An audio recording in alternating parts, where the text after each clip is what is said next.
Hello everyone. Today I, Divija from class 8, will tell you about my Hindi essay activity.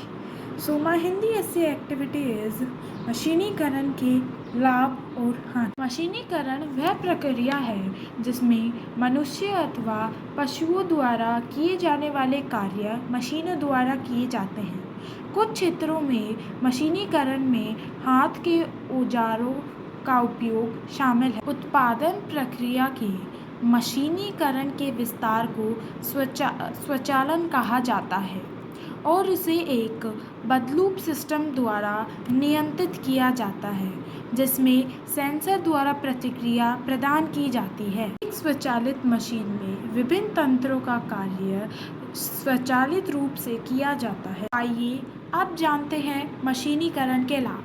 मशीनीकरण से कई लाभ होते हैं, जैसे प्रदर्शन में सुधार, समय की बचत, यहाँ तक कि इसी कारण से खेती में भी बहुत सुधार आए हैं, जैसे कृषि भूमि का बेहतर उपयोग, मानवीय कष्ट में कमी और कृषि विकास में मदद। मशीनीकरण से बहुत सी नई तकनीकों का भी विकास हुआ है।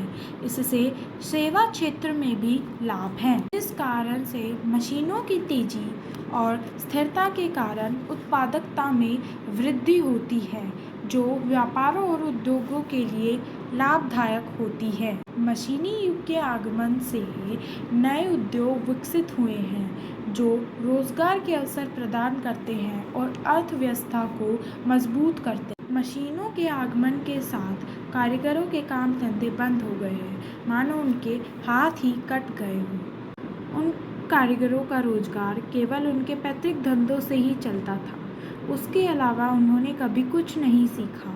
वे अपनी कला को पीढ़ी दर पीढ़ी आगे बढ़ाते आ रहे हैं और अपनी रोजी रोटी चलाते आ रहे हैं, परंतु मशीनी युग ने उन्हें बेरोजगार बना दिया है।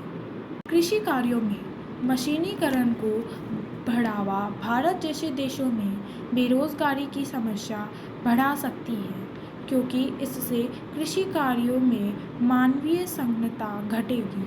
मशीनीकरण से पर्यावरण प्रदूषण में भी बदलाव हो सकते हैं, जिसके कारण किसान खेतों को जल्दी खत्म करने के लिए पराली जलाने की गतिविधियों को अपनाएंगे। इससे पर्यावरण पर असर, रोजगार की हानि आदि सब कुछ होगा। Thank you.